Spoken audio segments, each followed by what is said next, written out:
Good morning, everyone. Welcome to an insightful webcast on the topic Learning to Build a Resilient Workplace Culture, launching the Resilience Questionnaire in India, which will give you expert insights on the 8 core areas of resilience model and how it can be strategically developed. Quick housekeeping before we get started. If you have any question during this webcast, please feel free to use the chat window. We'll bring them up at the end during the 15 minutes reserved for Q&A. This webcast is brought to you by Naman HR in collaboration with PSI UK in association with People Matters. With a deeply instilled vision to be the most trusted and preferred organization, Naman HR offers innovative and value-based HR solutions like assessment, L&D, and more such organizational development practices for business excellence. Naman HR is PSI's official partner in India and various other countries for PSI-owned talent management and assessment products. PSI is a global leader in aptitude and talent measurement solution, administering 15 million plus tests every year. So without any further wait, let's get started. Joining us today is Ali Shafrushan. He's the head of international assessment R&D at PSI Talent Management.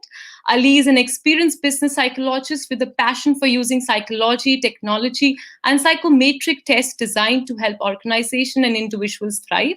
He has a particular interest in designing innovative solutions which combines technology and scientific rigor to help deliver a measurable impact. It's great to have you with us, Ali, and we can't wait to get started and have your expert inputs. Over to you now. Thank you for having me. So today I'm going to be talking about the resilience questionnaire, but prior to us starting, I'm just going to let my partners at Naman just briefly introduce themselves. So, Ali, I've already given an introduction about Naman HR, so Yep. I think you can continue. Oh, excellent. Oh, brilliant. Okay, so what I'm going to do now is really going to cover the topic of resilience. And across this session, we're going to cover 3 core areas. What is resilience and why it's important? We're going to talk about what underpins resilience, and then we're going to talk about how the resilience questionnaire is used by our clients. So my name is Ali Shafrushan. So a very lovely introduction. Thank you very much for that. But just to highlight the area of real interest, and particularly at this current time, is the area of resilience. It's a topic which is very, very important to me personally, and it's also something which has given me a lot of professional value, because I truly believe that resilience is something that all of us have within us, and at times of challenge like many of us are facing right now is particularly important. So why is resilience important? Why do organizations think it's such a critical quality in their employees? Research that we've done has shown that actually people who are more resilient are typically more productive, they're more engaged at work, and they're also more likely to stay at the organization. So there's a huge business impact in terms of the organization having employees who are resilient. However, it's also something which is really important for the individual. And hopefully, as I go through today's presentation, it'll be really clear what's useful, not just in terms of your organization and the value that resilience can have, but also to you as an individual, how that concept of resilience can really help you in your own role. So as anybody can kind of reference and think about, that stress in the workplace is something that is just part and parcel of work. But in terms of stress and the sort of themes that I've seen in the workplace, is that stress and anxiety are increasing overall. And a lot of organizations, even prior to the global crisis that's currently happening, a lot of organizations have accounted for that actually stress and emotional health issues have been on the increase for many organizations, with 1 in 4 people actually highlighting that their job itself is the biggest stressor in their lives. And that's work done by World Health Organization back in 2014. So when you think about stress, it's not just something that impacts the individual, it also impacts organizations.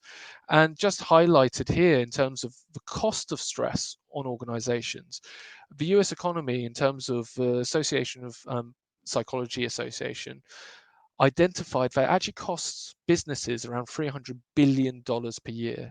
So a huge amount of money is a cost of people experiencing high levels of stress. However, when we talk about stress, it's actually important to recognize that stress is not always bad. Actually, stress in certain amounts can actually be very good.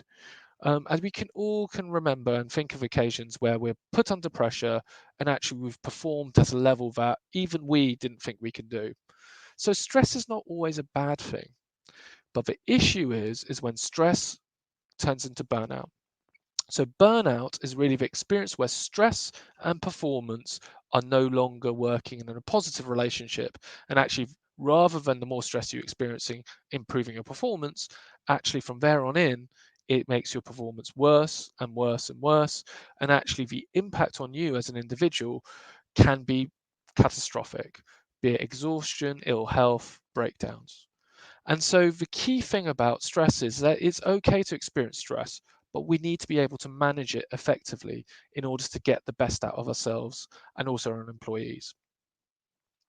So why is resilience important? So I've kind of highlighted at the very beginning, kind of actually it's really, really valuable as a characteristic.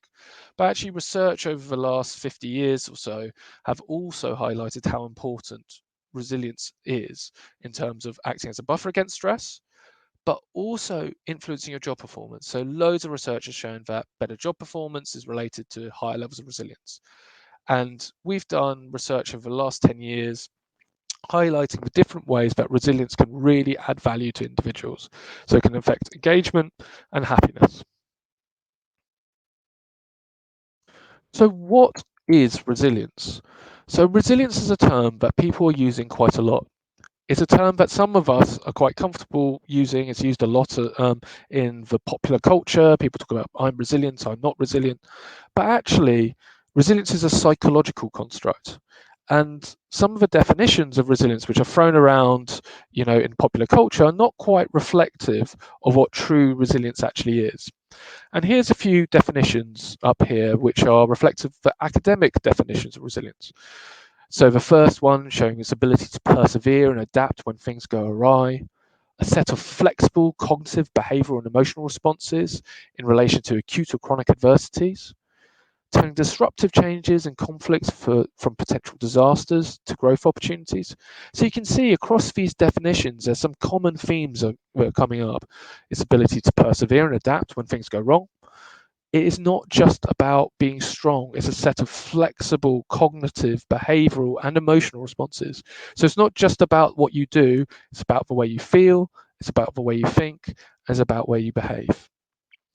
And it's also not just about experiencing negative events, it's about experiencing negative events, but turning those events into opportunities to grow. And with the last two definitions, you can see it describes it as a dynamic process. So a process in which it's not just, so we're never just resilient, we're always being influenced by our environment. So that dynamic environment, so just as we described about stress, is a very much a dynamic relationship between our environment and ourselves. So that relationship is quite critical in terms of actually how am I feeling, how am I managing it, and am I dealing with it successfully? And that's what that real final definition really highlights. It's not just about coping, it's not just about surviving.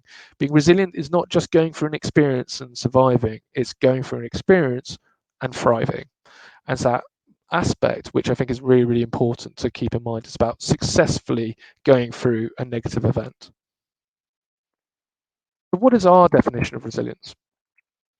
We define resilience as an individual's capacity to adapt positively to pressure, setbacks, challenge, and change in order to achieve peak performance and well-being. So what's this really getting at? So first of all, it's about adapting positively. So it's not just about going through an experience, it's not just about being surviving, it's about coming through it positively, experiencing that change, and dealing with the challenges that may ensue. It's also worth noting that it's not just about big life changing events, it's about pressures, it's about setbacks, it's about the day to day issues as well as the big ones. Resilience is not just important at times of significant challenge, it's actually important on the day to day level. And actually, sometimes when I think about psychological resilience, I think it's most important at that day to day level about those pressures, setbacks, because fundamentally, some big events in your life are so big that you may need more help than needed. However, here is about at work, and how you can deal with the challenges that you face. And ultimately, from an organization's point of view, it's about enabling people to perform at their peak and ensuring well-being, which is pretty critical, not just for the individual, but also for organizational performance. So I'm going to stop here and raise this poll. So this is a really big question. So we've talked about how valuable resilience is. We've talked about the value it has. But do you think this is something that can be developed by an individual? So I think there should be a poll available for you to use. And please suggest, which one do you think? Do you think resilience is something that can be developed? Or do you think it's something that can't be developed? So if you can respond yes or no to those. So I'm going to give you a minute for this.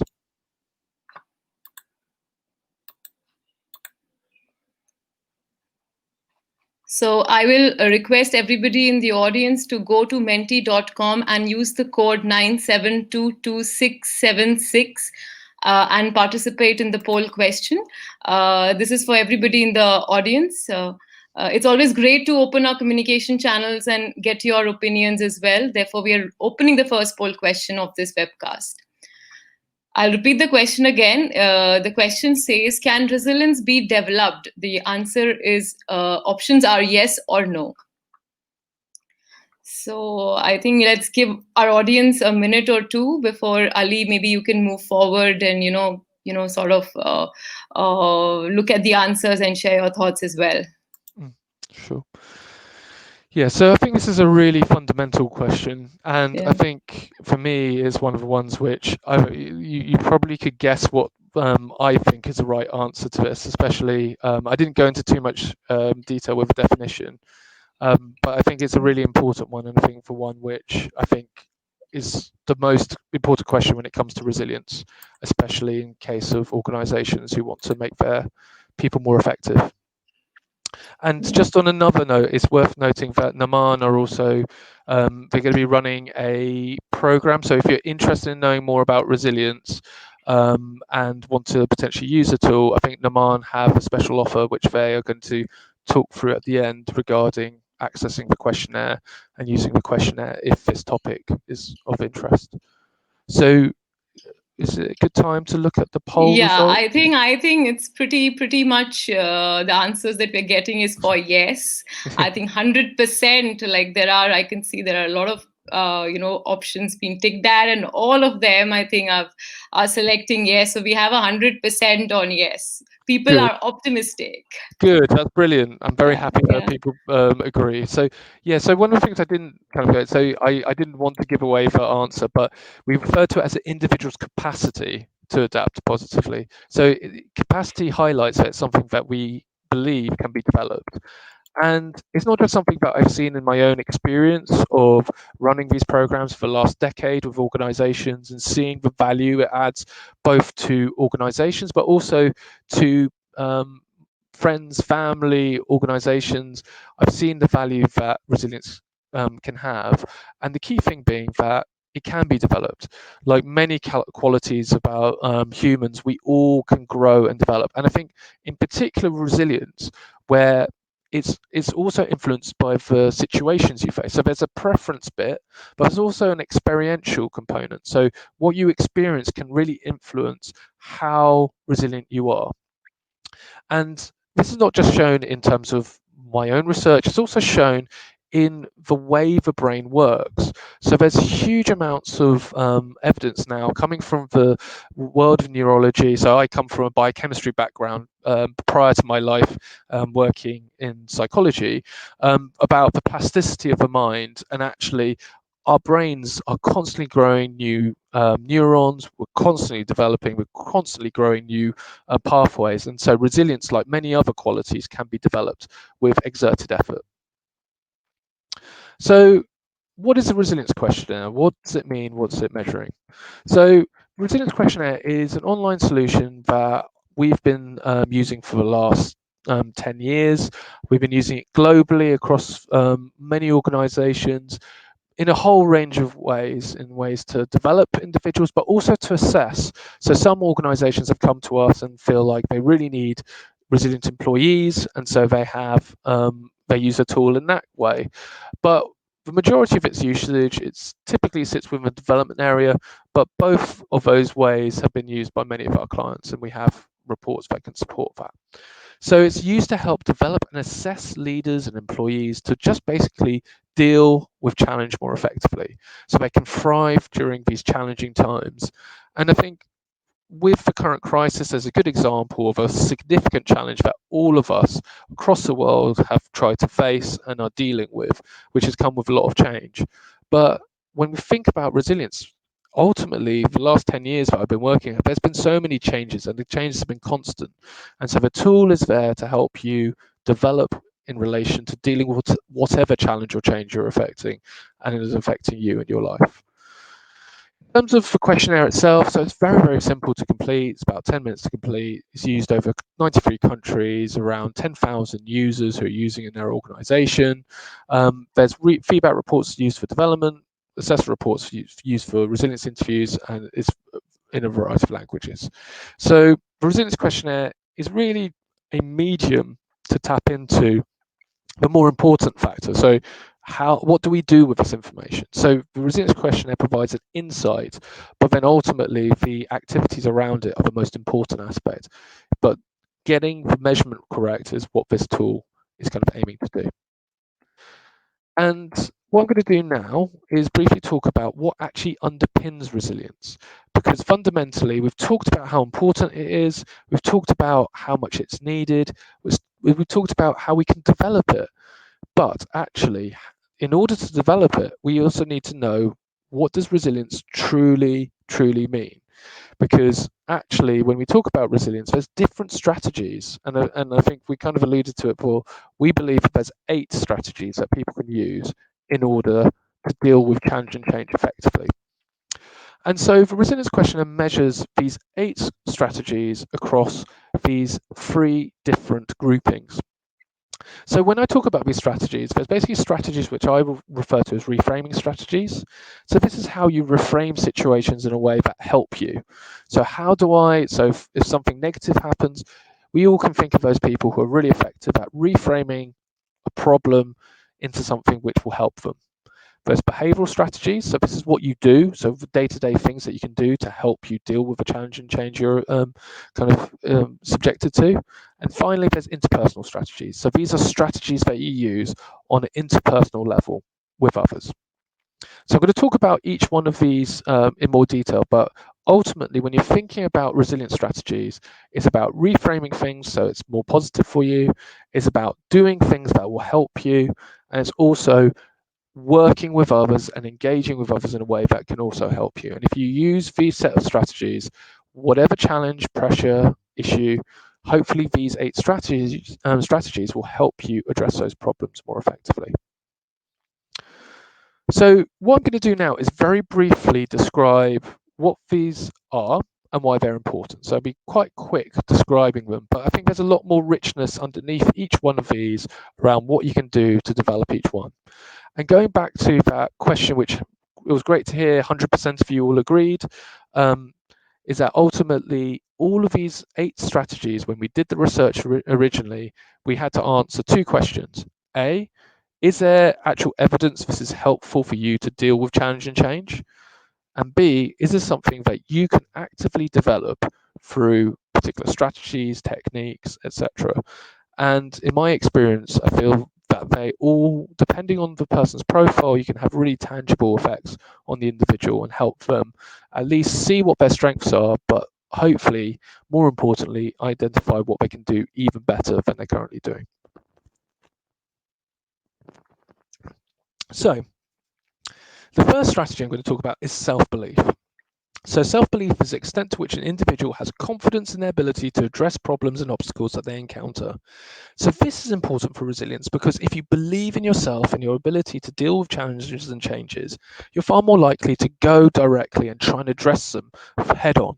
So rather than pushing it aside and not taking the time to do it, if you believe in yourself, you're more likely to throw yourself in and try and persist with a challenge in order to get a good outcome. So in terms of how do you develop this, it's about giving yourself credit. So some people are really good at dealing with challenge and change, but ultimately they don't give themselves enough credit. They don't give themselves the opportunity to say, actually, I've done this before, I can do it again. And actually, very simply, if you give yourself credit, that's a really quick strategy to help you build your self-belief. The next strategy, which is also another reframing strategy. So for self-belief, reframe the situation to believe, actually, I can do it. The next strategy, and again, it was great to hear that many of you are very optimistic. So optimism is a key other strategy, and this is the extent to which an individual believes they'll experience good outcomes in life. Now, the reason why this is important for resilience, so when you're dealing with a challenge and change, it's really important for your motivation if you fundamentally, in the long term, believe that things will work out for yourself. Reason why that helps is that it keeps you motivated, it makes you more focused on positive outcomes, and you're more likely to see the positives, whatever difficult situation you're thrown into. Again, this is something which is really, in my mind, something that you can learn to develop. So there's a book by a gentleman called Martin Seligman, which is all about learned optimism, and in that book he details in very lot of information around, actually, I'm not particularly optimistic, but I've learned to be optimistic by a variety of strategies. So for example, a good strategy around this is focus on what you should be grateful for. So writing 3 things every day, going, actually, things might not be great, but these are the 3 things that I'm really happy about and proud of. The next strategy, now moving into the behavioral strategy, is called purposeful direction. So this is the extent to which an individual has clear, meaningful goals they're committed to achieving. Now, this is important for resilience because if you have a direction, you've got somewhere you want to go, there's something you want to achieve, you're far more likely to be committed to achieving that goal. But more importantly, you're more likely to see things in the right context. You're more likely to put things into a context which makes sense. So, for example, when things are tough, you remind yourself, actually, this is where I want to go, and I'm going through this difficult time, but it's worth it because I want to get to there. Again, developing this, SMART goals, setting yourself goals are all things that you can do to develop purposeful direction. Adaptability. So again, I feel like the entire world has had to flex and adapt to current circumstances. And this is, for me, a very important one because the only constant in life is change. And so fundamentally, if you're not able to flex and adapt to your environment, you're not going to get the best out of that environment. If you carry on just doing the same things, it's not always going to work, and it will put you in a difficult situation. So again, for people who might not feel as comfortable with adaptability, is about recognizing what they can control in the environment, recognizing the value of adapting and being able to be flexible. So cognitively, they understand. So even though it might not be something that they're comfortable with, it's something that they may recognize the value of. Ingenuity is the extent to which an individual can generate a range of creative solutions to problems. So again, this is one which some people don't immediately think of when they think about resilience. But actually, when you're put in a difficult situation, the value this has means that you're able to think of different ways to solve a problem. So if you're considering multiple solutions, you're more likely to get a resolution which is valuable to you. And again, you can develop this. There's loads of different techniques of trying to enable you to build your confidence with this strategy, be it looking from other people's perspectives. And there's a variety of techniques you can use to help enhance this particular quality. Now I'm going to go to the last of the sort of behavioral strategies, which is challenge orientation. So again, this is the extent to which an individual enjoys experiences which challenge them. So an individual who is more likely to enjoy this challenge will more likely to build greater resources as a consequence. So this is really valuable because if you're more challenge oriented, you're more likely to grow that capacity. And I think growth is really important part of resilience. You want to grow from difficult situations. We can't control us going through difficult situations, but we can control what we learn from them. And that's what challenge orientation really gets at. How do we learn and grow from situations, as well as do we throw ourselves into challenges? And again, these don't have to be big challenges. It doesn't mean running marathons. It's just about giving yourself things which are outside your comfort zone, whatever your comfort zone may be. Now I'm going to move on to the 2 last interpersonal strategies, which is emotion regulation And I'll move on to support seeking. So emotion regulation is not about not experiencing emotions, because emotions are so important to us. It's about being able to calm ourselves down and keep yourself in control of your emotions in stressful situations. So we all can reflect on times where we may have been, however passionate we might be or however emotion regulated we might be. We all can recognize that sometimes keeping calm means we can think more clearly and act on things more effectively. And again, there's huge amounts of research around how this can add value. There's mindfulness and a variety of techniques which can be used to help support and develop this. And finally, support seeking, which is the extent to which an individual is willing to ask others for help and support. So, in a way, this is a real cornerstone of resilience. Again, being able to seek out support, look for support from others is fundamentally really, really important, because we can learn from each other, we can grow from each other, and we can rely on each other in times of difficulty. Again, for people who are less comfortable support seeking, it's really about focusing on what is your network? Identify that network. Can you create a larger network? Is it okay to ask for help? Most people enjoy helping others. So if you do feel uncomfortable about asking for support, don't worry, because it really, really is something that the other person benefits, not just you. So those 8 strategies are really, really important, and you can deploy them at any time of a challenge or change. But the key thing which we like to highlight is this cycle of resilience. So you've got these 8 strategies that you can deploy in any situation, but we all can recognize that actually we're not always resilient. And actually, when a negative event happens, we actually go through a set of stages. So when something negative happens, actually our performance drops, and that is okay, because that is how we deal with challenge and change. We fall into a survival state. Then, when we fall into the survival state, we try and adapt. We try and get ourselves back on track. Then we try to recover, and then hopefully, and this is the true meaning of resilience, is thriving. So many people might just survive, they might adapt, they might recover, but they might not always thrive. And that's how we grow from the situation. So using these 8 strategies across these different stages are really, really important.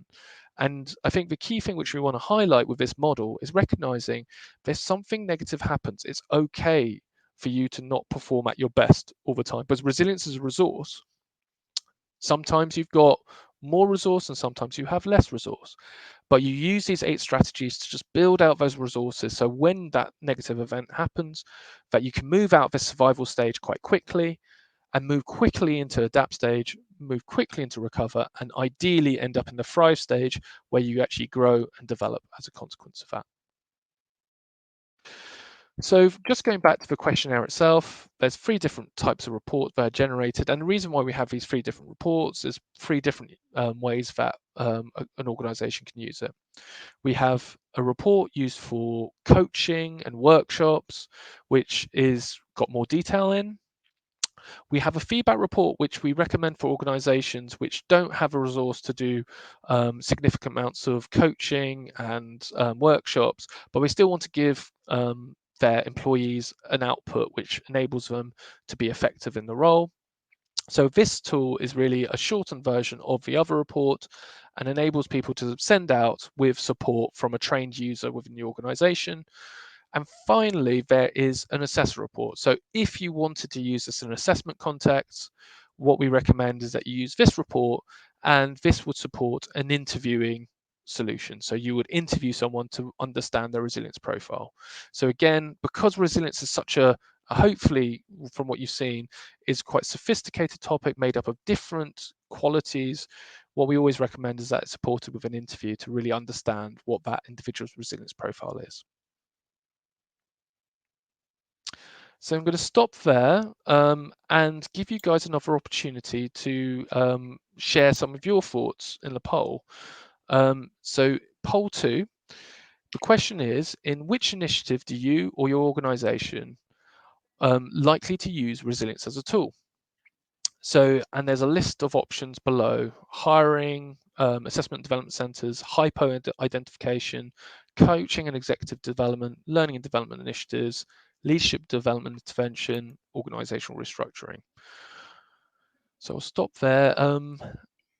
Yeah, so I will request everybody in the audience to go to menti.com again. It's www.menti.com and use the code 9722676 to participate in the poll question. I will repeat again, go to menti.com and use the code 9722676 to participate in the poll question.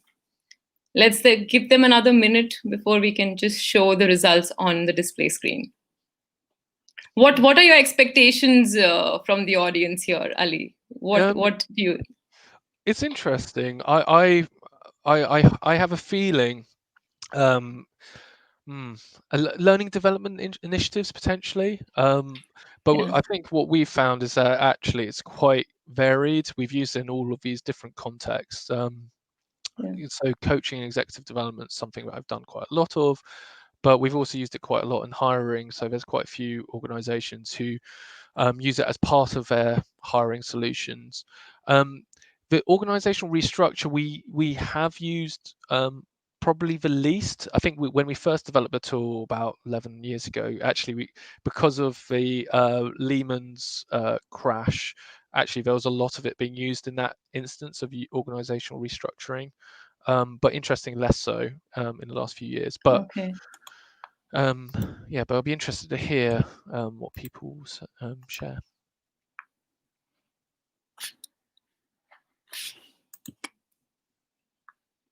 So I think we can see the answers. So for leadership and development intervention is leading with 20%. Right. After that, we have 21%, in fact, now. After that, we have coaching and executive development, 20%. Then 18% on learning and development initiatives. Yeah, and then we have 11% for HIPO identification, 11% for organization restructuring. So leading obviously is leadership development intervention, and your coaching and executive development with 21 and 20% each. Oh, that's fascinating. That's Yeah. That's really interesting. And to be honest, that kind of proportion does actually align quite a lot. We do a lot of leadership development work with the tool. We also use it with quite a lot of hypos as well. As many organizations see that as a key quality. I think there was a paper by Accenture in 2007, which basically said actually resilience, and this was years ago. So, but they identified resilience back then as like the core quality they wanted in their leaders and in their high potentials. So it's interesting that's been shown here. So that's really interesting stuff. Brilliant. Great. Okay. So I'm now just going to, so I've kind of talked about kind of what resilience is, what we think underpins it. I'm just briefly going to talk about how the questionnaire has been used. And I'm going to talk through a couple of examples of organizations that have used it. And really just kind of completely aligned with the sort of two user cases I kind of see. There's leadership development, which is an example that was provided there. So we kind of alluded to the fact that it has used quite a lot in that context. So ASI have been using it for actually the last 9 years. And what's amazing is how it's kind of been used sort of across the globe in a variety of different locations. So it started off in the UK, then it moved on to sort of Europe. So I think it was Denmark, Netherlands, Sweden started using the tool, and now just recently it's starting to move into Asia, where it's being used in a variety of ASI locations there. But it's a tool which I think which is really great, that actually is fundamental to kind of how ASI perform. They've see resilience as one of their core strategies for their employees. So again, they recognize that change is one of their constants. And so when they used the course, they've always kind of been really, really positive around the value it has to their leaders, because it provides with technical expertise is what they really need in ASI. So ASI is a large pharmaceutical organization, and for them, they recognize that technical expertise is really important, but they also recognize that soft skills such as being able to deal with constant change, etc., was a real critical need. And I think they've trained over 200 practitioners within the organization, and then they've actually used it with around 700 of their leaders now, which is great. Another example, so I'm just taking another, so I can give you loads more examples around how it's been used in leadership development, well-being programs, being used from like Lloyds Bank and a variety of others through our partners. But another example, just to kind of give the yin to the yang, is it being used in a recruitment context. So again, this has been used for many, many years, and being used to kind of identify talent who are coming through the process. So again, Roche are another big pharmaceutical firm who really rely on technical expertise, but they also require people who have the right behavior and strategies and soft skills to really thrive at their organization. So they use the tool as part of their selection process. So I think at the point of when we put these slides originally together was around 184 candidates. I think just recently there's been it's down to about 230 different candidates have now been recruited for very, very high stakes roles, and they've been using it for the last 5 or so years in that context. And I think the fact they keep on using it year on year is something which I'm very proud of. And here's some other organizations that have been using it. PepsiCo in particular have been using it quite a lot in the Asia Pac region, and a variety of other organizations have been using it in a range of contexts. And I think just to kind of highlight, when it's used in assessment, it's usually to facilitate one-to-one interviews, face-to-face or phone-based interviews. So the tool is still very much built around understanding the person's profile. It's not used for high volumes, but it's about using it at that interview stage, so you get a really clear idea. Because for me, resilience is a much more nuanced and topic, and it requires proper sort of discovery in order to measure it correctly. And I think an interview is the best medium by which we do that. And in terms of when it's used in development contexts, we typically use it either through one-to-one coaching, running workshops, or integrated wellbeing programs. So again, when I showed those different report types, there's one report which is very much designed for these wellbeing programs. So one of which, so for example, has been used with their IT population, and I think around 1,000 senior IT managers have used it, and they've used it without a coaching tool. They've just simply completed a questionnaire in combination of other things. So there's a range of ways in which resilience and development is used. Okay. So just to bring it all to a close, basically for me and my own experiences, so as I've kind of alluded to, I work across the entire sphere of assessment and development and psychometrics. But for me, it's a critical skill from a personal level that we can all develop. I think one thing, wherever we are in the world, whoever we are in the world, we all will deal with our own challenges and our own changes. Every one of us have our own battles that we need to face. And being more resilient, giving ourselves more credit, giving ourselves the ability to kind of identify what our strengths are and what we can do and develop, just makes us better able to deal with the challenges and changes that are ahead of us.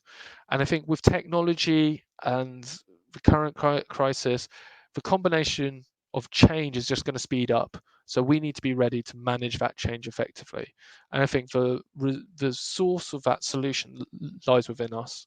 And ultimately, it's not just useful from an individual perspective, it's also fundamentally more important for an organization. Because if you're able to have really critical employees who are able to deal with challenge and change, the entire organization is going to perform more effectively as a consequence. Great. So thank you, Ali. Thank you for that great summarization and those great insights. So much learning there. I can see that there are a lot of audience questions coming in, but before we open our questions to the audience, I think we have time. I also wanted to take some quick questions with you. Yeah, great. Yeah, so we discussed in detail about some of the ways of pursuing resilient workplace. So my question to you is, what are the objectives of pursuing a resilient workplace, and what are its short-term and long-term goals? Yeah. So the short-term goals of so when we've worked with organisations, so it's such a great.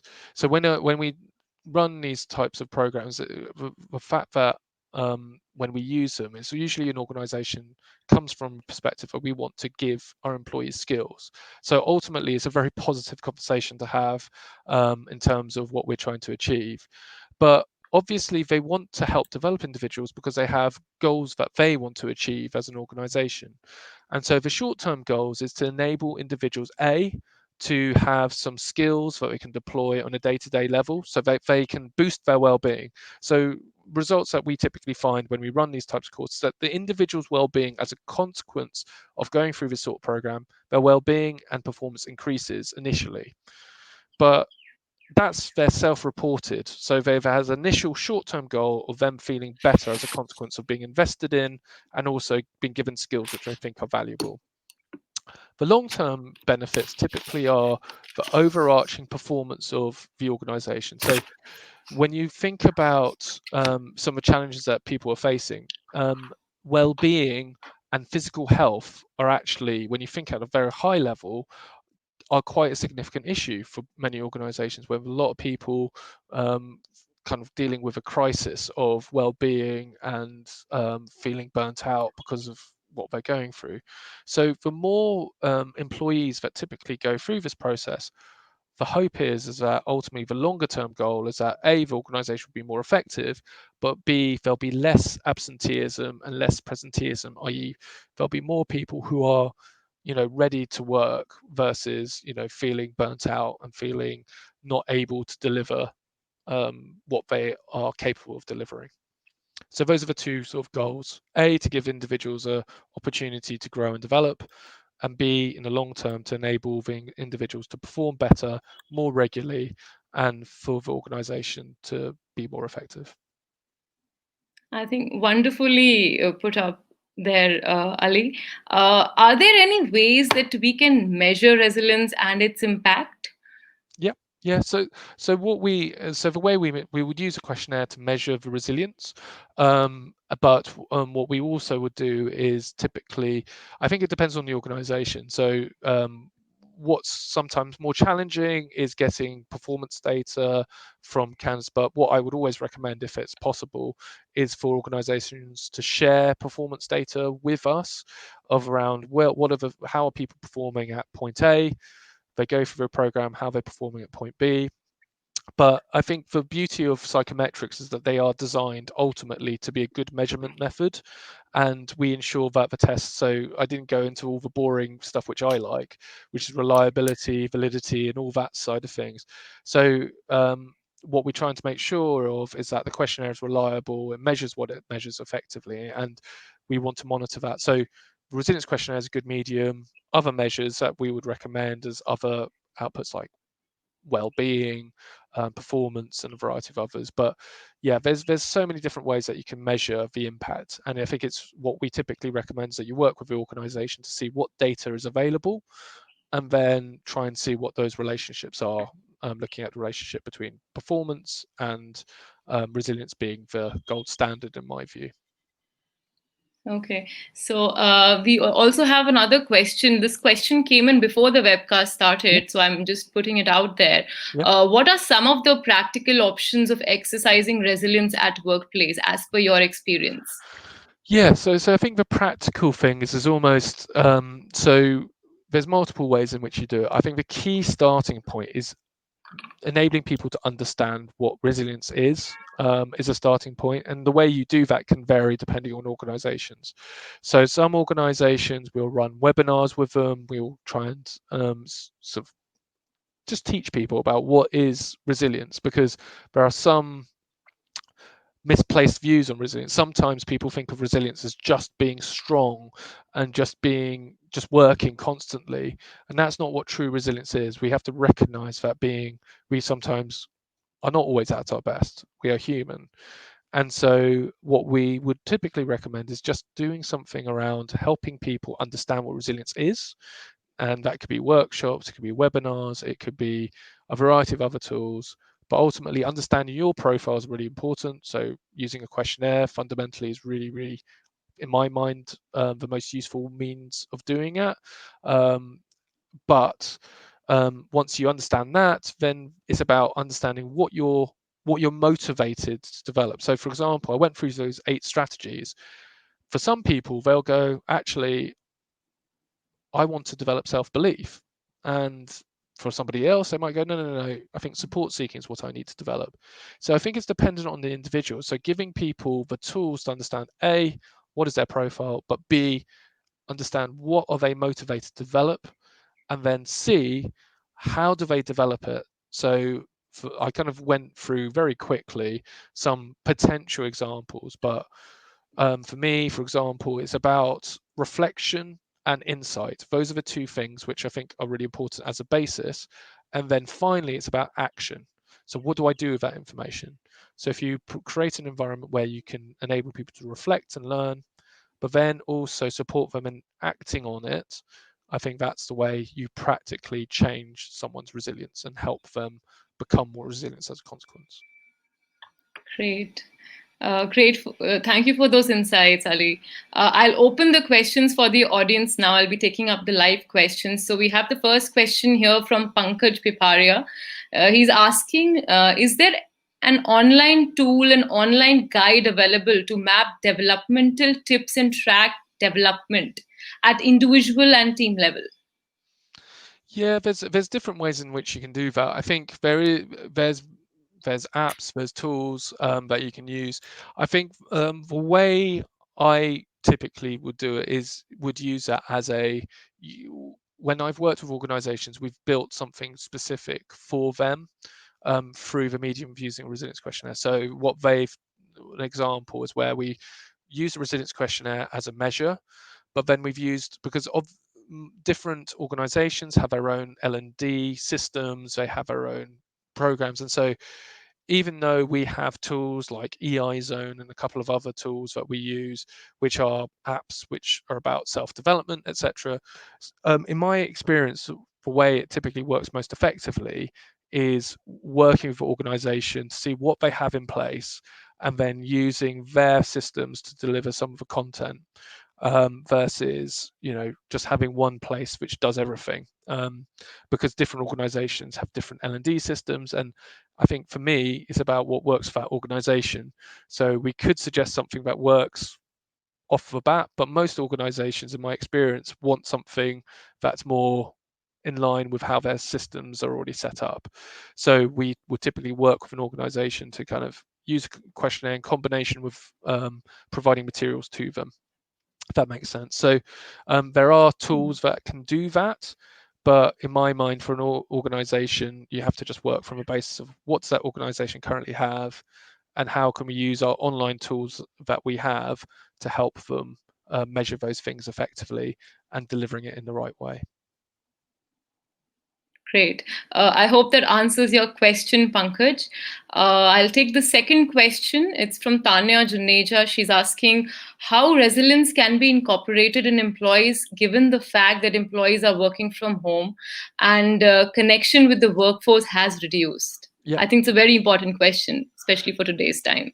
Yeah. So during the crisis, I've been running. So this is where you're currently seeing is my basement and my home, and in my That's a very, very beautiful setup, by the way. It's very yeah, green and it's very it's, nice. yeah. Thank you.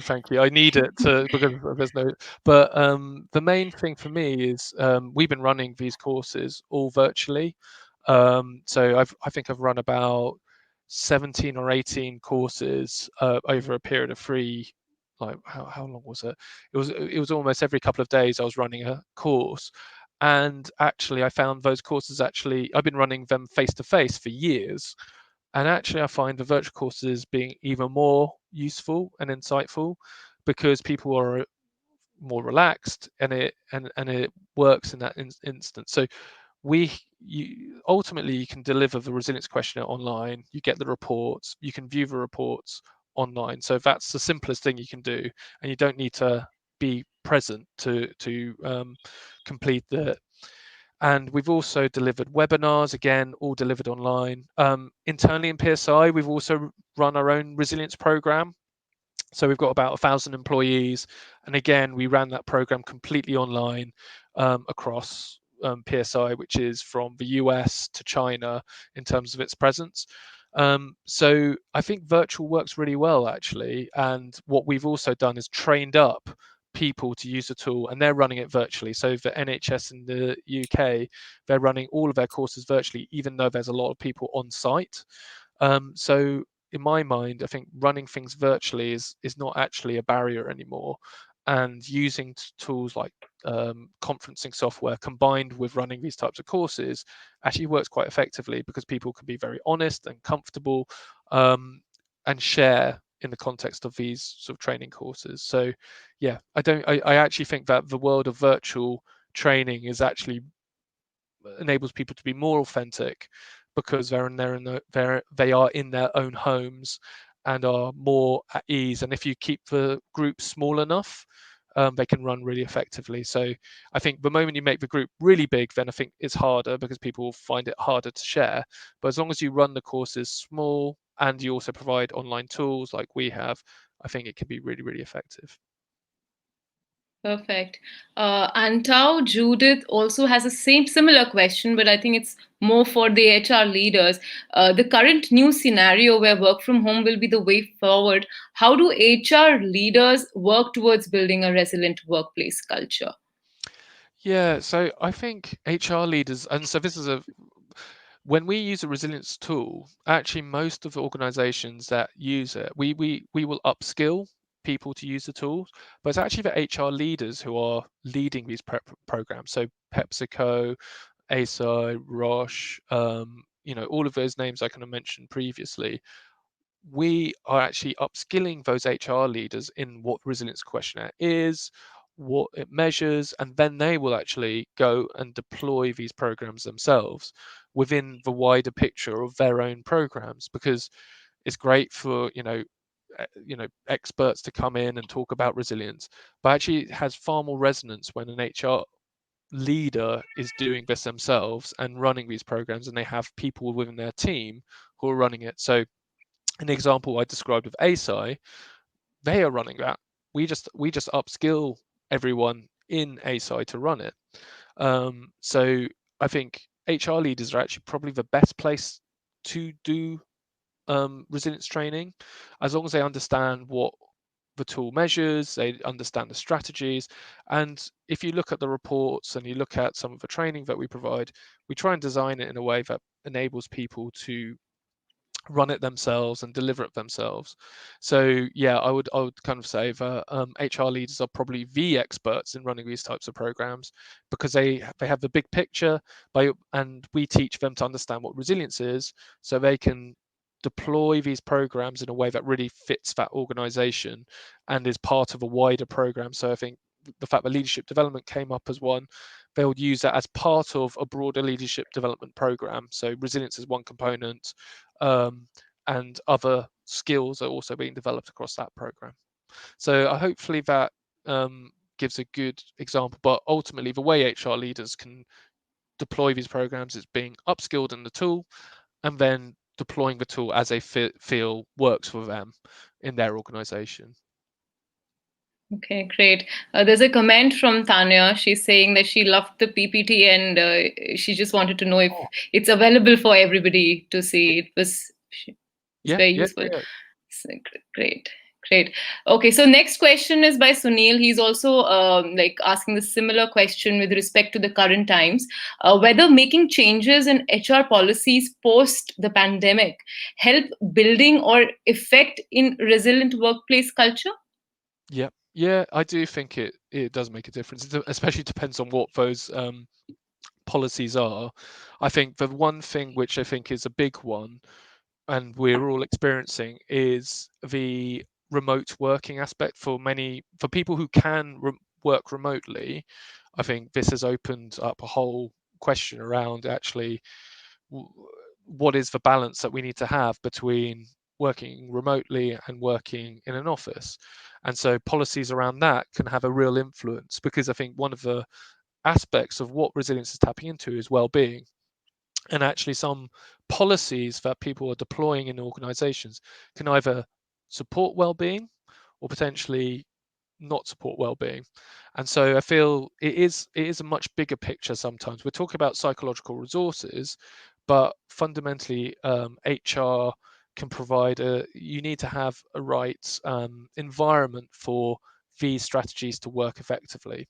So there's a lot of emphasis on the individual with resilience, but what we also would recommend is that you put in policies that can also help that person's resilience. So it's a bigger picture, and if you provide a nice environment for an individual, be it giving them more flexibility around their work, because I think the way that this crisis has highlighted is that people can be effective from home, but simultaneously people also enjoy working together. So it's making sure that that balance is in place around, okay, can we still work together and can we still work remotely? And those types of policies I can see very directly influencing people's resilience and well-being. So yeah, I would say that resilience is a big topic, and what I'm focusing in on at the moment is individual resilience. But there are things that people can do to make an organization resilient as well, which could be HR policies, it could be disaster recovery programs, it could be having the right business plan. So yeah, it's a big topic, resilience, and yes, every piece of can influence whether an organization is resilient or not. Great, great. We have another question here from Kriti Gupta. Her question is on adaptability. She's asking, will adaptability help in resilience, or being resilient would help in adapting situations? Yeah, so adaptability is something that we measure as part of what we feel is underpins people's ability to deal with challenge and change. And fundamentally, being able to deal with challenges, being adaptable is really critical. We can all conceive that organizations that have adapted to the environment have been the ones who've been most effective. Some organizations have been in a good position by the very nature of the services or products that they're delivering. But fundamentally, being able to flex with and adapting is really critical. I mean, going back to without being too sort of like going back to a very long time ago. But the reason why the human species is evolved and it fundamentally comes down to that we adapted the best in comparison to any other species. And that's what made us effective. So the fact that we adapted to our environment is what made us effective. So as the environment changes, we need to be able to adapt to that environment. So the same way that we have adapted in some cases, moving from working in an office to working remotely, being able to deliver certain products and services and switching those products and services depending on the situation is a fundamental thing. So yeah, adaptation is at the very core of resilience. And I think I kind of alluded to it previously, the only constant in life is change. So being able to adapt is just a useful characteristic. And it doesn't mean that it's not always easy. Like many things that are worthwhile, it's not always easy to do, but it's just a valuable thing that is helpful for you to ensure that you'll be able to deal with any of the changes that you might face throughout your career and lifetime. I think very well summarized. I think we should. There's a quote which says "survival to the fittest." I think we should replace the word "survival" to with adaptability to be the fittest.